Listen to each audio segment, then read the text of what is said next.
If you find yourself banging your head against the wall and just hoping and praying and wishing that things would work with your job, you're doing specific things and they're just not bringing you the right results that you're hoping for, and you work so hard and you just find yourself praying like, God, please let this come through, let this stuff happen, let me see results. I want you to realize that it's at that point that you have to understand that you're not thinking smart enough, you're not working smart enough. And it's not that the idea is necessarily bad, it's that your execution is probably lacking in some way, shape, or form. And so you can keep the same idea, you can do the same things that you're doing and trying to make happen, but maybe you just need to switch up the way that you're attacking it, the way that you're going about it.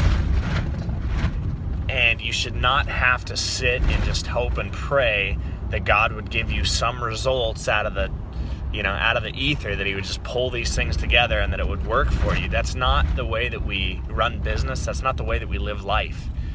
And sure, we should always be praying and hoping that God is with our pursuits, but don't ask him to take bad pursuits and bad execution and turn it into his grace.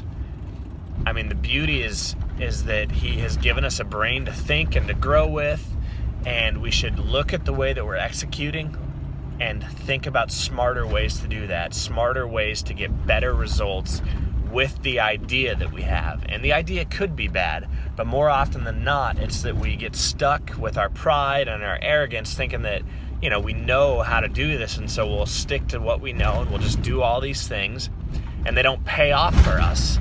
And it's because we have to rethink the way that we're going about it. We have to be smarter about what we're doing. We have to find what does work in that idea and execute only that, not our own stuff, not getting arrogant and thinking that we have the answers and it should just work for us.